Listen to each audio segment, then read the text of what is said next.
DJ, how you feeling? How are you progressing from your injury? I feel good. I think I'm in a really good spot. I'm continuing to increase my conditioning and adding in contact and having fun doing it. I'm looking forward to getting back out there, but not quite yet. Waiting on clearance from my pulmonologist, but I should be getting cleared here pretty soon. How surprised were you that you re-injured, almost had that same injury 2 years ago? Very surprised. It doesn't happen very often, so I was very surprising, but understanding how I got hit and where I got hit at as we can continue to kind of image things and looking at the ribs and what kind of happened. It makes sense since I didn't fracture a rib, so it makes sense. Did it occur in the Atlanta game? Allegedly, right? I believe it did just because of the symptoms and how the pain increased in my chest where my rib was broken at. So it makes sense when you look at where I got hit at and you look at the imaging and where the fracture had occurred. And given that this is something that's happened before, has the feedback from medical professionals been like, well, this is a multiple-time issue, so we should approach this differently or anything like that? I'm just being conservative because this is not like an ankle sprain, right? Like this is a different type of injury, obviously, internal, involving some of my organs. So just making sure everything is healthy. I've gotten lots of images, done lots of testing, done lots of heart rate monitoring when I'm working out just to kind of see how fast I can recover and just to see where my conditioning is. And fortunately, I'm in pretty good shape, so that wasn't the hard part. The hard part was just, waiting on results and just making sure I had clearance to kind of move forward. And I don't have any genetic issues with my lungs or anything like that. So it was a trauma incident that unfortunately allowed me to be very lucky and unlucky at the same time, I guess, because this happened twice. And it's unfortunate that it was the beginning of the season, but I'm thankful that I can return and I'm able to play the game and not have any long-term health issues.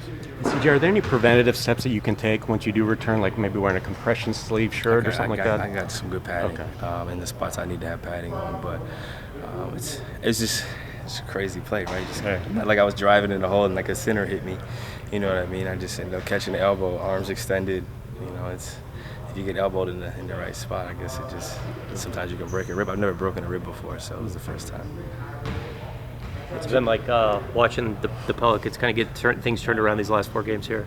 Well, the first 5 games was rough, very rough. I think for everybody, right? A lot of people adjusting to new roles, getting more confident, getting more familiar, conditioning continuing to increase, and that game familiarity getting better. But as we got more healthy, you see the product improve, the ball movement, guys get more comfortable with each other, and that's what you need. You need lots of players to be able to step up throughout the season. A lot of guys have showed growth, not only from summer to now, but from the beginning of the season to now. A lot of guys have improved and gotten better, and it's unfortunate that we've had so many injuries, but I think the bright side is that it gave a lot of players an opportunity to kind of showcase their game, playing more extended roles, and that's going to be very helpful for us as we kind of progress through a long season. But I think Jonas said we had 69 games left not too long ago, so it's a lot of games left in the season, and hopefully we're prepared and healthy shortly. Next, I would imagine we'll be pretty whole soon, and we'll be able to kind of ride that wave into December, January, and all-star break into the back end of the season for our playoff run.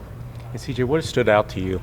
Has it been maybe the play of Zion and BI offensively being more leadership assertive, or maybe Dyson and Herb combining for their defensive talents out there? Well, I think we expect BI and Z to play at a high level consistently, and this was a good opportunity for them for lots of reasons, right? Leadership, having to be more vocal, with me not being there, with Herb not being there for a while, I think is helpful. Jose obviously talks a lot. He wasn't out there for a while, so it gives them a different responsibility.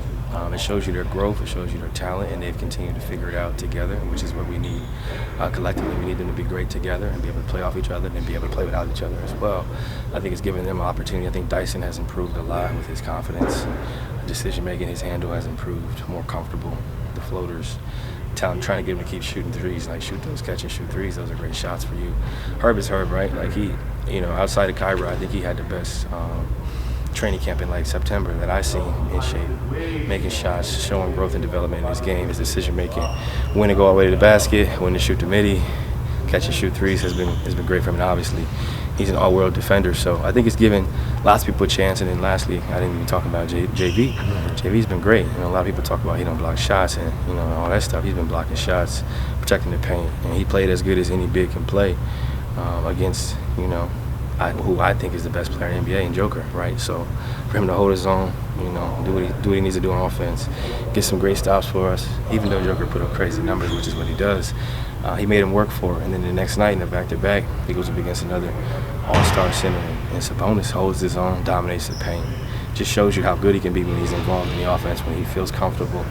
And I think it's a growth moment for everybody, right? Staff is learning how to use everybody. Staff is learning how to get us to use the new offense. Players are adjusting to the new offense, and I think now you're starting to see the understanding of the concepts, the understanding of why we went through the struggles early on, is because it was unfamiliar. And I think that's where you're seeing the biggest growth, is when everybody buys in, everybody's comfortable, the ball moves more, BI's catching and shooting threes, and then it's really hard to guard us when you got so many different guys that can score in so many different ways.